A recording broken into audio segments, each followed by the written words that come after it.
యేసు మరియు శిష్యులు గెత్సెమనే తోటలో ఉన్నారు. యూదా మరియు సైనికులు దీపాలతో ఆయుధాలతో వస్తారు. యేసు శిష్యులతో మాట్లాడుచుండగా 12 మందిలో ఒకడగు యూదా వచ్చెను. వానితో కూడా బహుజన సమూహము కత్తులు గుదియలు పట్టుకొని ప్రధాన యాజకుల యొద్ద నుండియు ప్రజల పెద్దల యొద్ద నుండియు వచ్చెను. యూదా ముందుకు వచ్చి యేసును ముద్దు పెట్టుకొని, బోధకుడా, నీకు శుభము. యేసు వేదనతో, యూదా, నీవు చేయవచ్చినది చేయము. పేతురు చేయి చాచి కత్తి దూసి మల్కు చెవి తెగ నరికెను. పేతురు అరుస్తూ, ఆయనను విడిచిపెట్టండి. యేసు దృఢంగా, చాలు.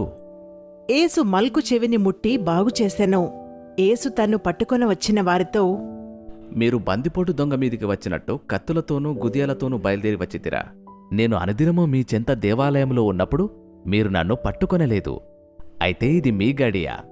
సైనికులు యేసును పట్టుకుంటారు. అప్పుడు శిష్యులు ఆయనను విడిచి పారిపోయారు. వారు యేసుని ప్రధాన యాజకుని యొద్దకు తీసుకొనిపోయారు.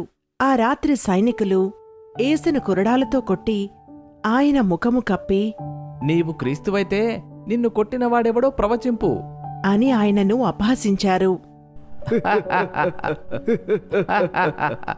పిలాతు న్యాయాసనం మీద కూర్చుంటాడు. యేసు నిశ్శబ్దంగా నిలిచాడు. ఉదయం కాగానే యేసును పిలాతు వద్దకు తీసుకువచ్చారు. అప్పుడు పిలాతు యేసుతో, నీవు యూదుల రాజువా? అందుకు యేసు, నీవన్నట్టే. పిలాతుకు యేసులో ఏ నేరమూ కనిపించలేదు. అందుకే ఆయనను హేరోదు దగ్గరకు పంపాడు. హేరోదు యేసుతో, ఏదైనా అద్భుతం చూపించు. హేరోదు చాలా ప్రశ్నలు వేసినను యేసు అతనికి ఉత్తరమేమియూ ఇయ్యలేదు. హేరోదు ఎగతాళిగా, నువ్వు యూదుల రాజువా? మాట్లాడ్డానికి కూడా సిద్ధంగా లేవు? హేరోదు తన సైనికులతో కలిసి ఆయనను తృణీకరించి అపహసించి ఆయనకు ప్రశస్తమైన వస్త్రము తొడిగించి పిలాతు నొద్దకు మరలా పంపించాడు. జనులు కోరికొన్న ఒక ఖైదీని పస్కా పండుగలో విడుదల చేయుట అధిపతికి వాడుక. ఆ కాలమందు బరబ్బా అను ఒక ప్రసిద్ధుడైన ఒక ఖైదీ చెరసాల్లో ఉన్నాడు.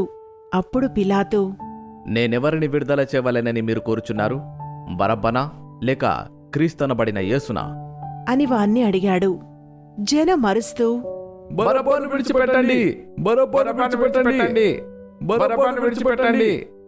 అందుకు పిలాతు, అయితే క్రీస్తనబడిన యేసును ఏమి చేయాలి?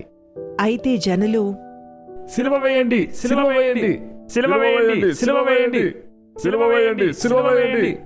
పిలాతు చేతులు కడుక్కొని ఇలాగు చెప్పెను, ఈ నీతిమంతుని రక్తమును గూర్చి నేను నిరపరాధిని, మీరే చూచుకొనుడి. సైనికులు యేసును తీసుకువెళ్లారు. అప్పుడు సైనికులు యేసు వస్త్రములు తీసివేసి ఆయనకు ఎర్రని అంగీ తొడిగించి ముండ్ల కిరీటమును అల్లి ఆయన తలకు పెట్టి ఒక రెల్లు ఆయన కుడిచేతిలో ఉంచి ఆయన ఎదుట మోకాళ్ళూని, యూదుల రాజు నీకు శుభము అని ఆయనను అపహసించిరి. ఆయన మీద ఉమ్మివేసి ఆ రెల్లును తీసుకొని దానితో ఆయనను తలమీద కొట్టి సిలువ వేయుటకు ఆయనను తీసుకుని వెళ్లారు. వారాయనను తీసుకుని పోచుండగా పల్లెటూరు నుండి వచ్చుచున్న కురేనీయుడైన సీమోను కనిపించాడు. అప్పుడు సైనికులు సీమోనుతో, నువ్వు వచ్చి సిలువ మొయ్యి. యేసు సిలువుపై ఉంచబడతాడు. 2 దొంగలు పక్కన ఉంటారు. వారు కపాలమనబడిన స్థలమునకు వచ్చినప్పుడు అక్కడ కుడివైపున ఒకన్ని ఎడంవైపున ఒకనిని, ఆ నేరస్తులను యేసుతో కూడా సిలువ వేశారు. అప్పుడు యేసు, తండ్రి, వీరేమి చేయుచున్నారు? వీరెరగరు కనుక వీరిని క్షమించు. ఆ నేరస్తులలో ఒకడు ఆయనను దూషించుచు, నీవు క్రీస్తువు గదా, నిన్ను నీవు రక్షించుకొనుము, మమ్మును కూడా రక్షించుము. అయితే రెండోవాడు వాణ్ణి గద్దించి, మనకైతే ఇది న్యాయమే, మనం చేసిన వాటికి తగిన ఫలము పొందుచున్నాము. కాని ఈయన ఏ తప్పిదమూ చేయలేదు. ఆయనను చూచి, యేసు, నీవు నీ రాజ్యములోనికి వచ్చినప్పుడు నన్ను జ్ఞాపకము చేసుకొనుము. అందుకాయన వానితో, నిశ్చయముగా నేడు నీవు నాతో కూడా పరదేశులో ఉందువు. అప్పుడు యేసు గొప్ప శబ్దముతో కేకవేసి, తండ్రి, నీ చేతికి నా ఆత్మను అప్పగించుకొనుచున్నాను. ఆయన ఇలాగు చెప్పి ప్రాణము విడిచాడు. అప్పుడు శతాధిపతి జరిగినది చూచి ఈ మనుష్యుడు నిజముగా నీతిమంతుడు అని చెప్పి దేవుని మహిమపరిచాడు. యోసేపు పిలాతుతో యేసు శరీరాన్ని తీసుకొని సమాధి చేయడానికి అనుమతినివ్వండి. అందుకు పిలాతు తీసుకుపో.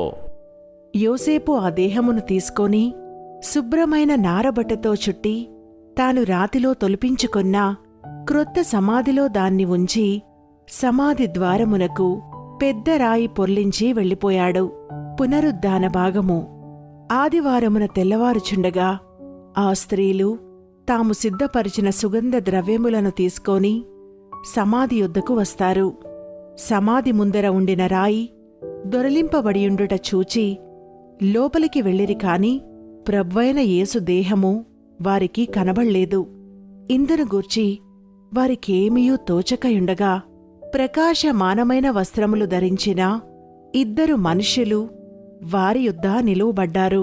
వారు భయపడి ముఖములను నేలమోపియుండగా దేవదూత వారితో సజీవుడైన వానిని మీరెందుకు మృతులలో వెదుకుతున్నారు? ఆయన ఇక్కడ లేడు, ఆయన లేచి ఉన్నాడు. అప్పుడు ఆ స్త్రీలు సమాధి యొద్ద నుండి తిరిగి వెళ్లి ఈ సంగతులన్నీ 11 మంది శిష్యులకును తక్కిన వారందరికినీ తెలియజేసిరి. అయితే వారి మాటలు వీరి దృష్టికి వెర్రి మాటలుగా కనబడెను గనుక వారి మాటలు నమ్మలేదు. అయితే పేతురు లేచి సమాధి యొద్దకు పరిగెత్తుకుని పోయి వంగిచూడగా నారబట్టలు మాత్రము విడిగా కనిపించాయి. అతడు జరిగిన దాన్ని గూర్చి ఆశ్చర్యపడుచు ఇంటికి వెళ్ళాడు. ఆదివారం సాయంకాలమున యేసు శిష్యుల మధ్యను నిలిచి మీకు సమాధానము కలుగునుగాక అని వారితో చెప్పెను. అప్పుడు శిష్యులు ప్రభువును చూచి సంతోషించారు. యేసు వచ్చినప్పుడు 12 మందిలో ఒకడైన దిదుమా అనబడిన తోమా వారితో లేకపోయెను. గనుక తక్కిన శిష్యులు మేము ప్రభువును చూచితమని అతనితో చెప్పగా అతడు నేనాయన చేతులలో మేకుల గుర్తును చూచి నా వ్రేలు ఆ మేకుల గుర్తులలో పెట్టి నా చెయ్యి ఆయన ప్రక్కలో ఉంచితే గాని నమ్మనే నమ్మను అని వారితో చెప్పెను.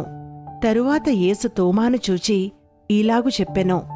నీ వ్రేలు ఇటు చాచి నా చేతులు చూడుము, నీ చెయ్యి చాచి నా ప్రక్కలో ఉంచి అవిశ్వాసివి కాక విశ్వాసివై ఉండుము.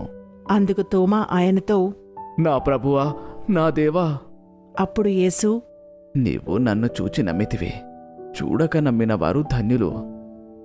యేసు మరణించి సమాధి చేయబడి 3వ రోజున తిరిగి లేచి 40 దినముల వరకు వారి కగపడుచు దేవుని రాజ్య విషయములను గూర్చి బోధించుచు తన్ను తాను సజీవునిగా కనపరుచుకొనెను.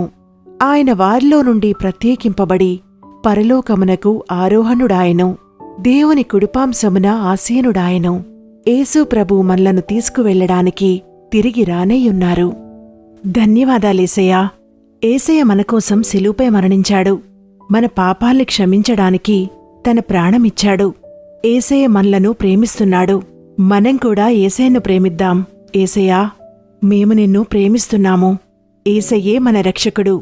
ఏసయ్యే మన రాజు. ఏసయ్యే మన నిరీక్షణ. ఏసయ్యను మన సొంత రక్షకుడిగా అంగీకరిద్దాం. Subscribe for more content.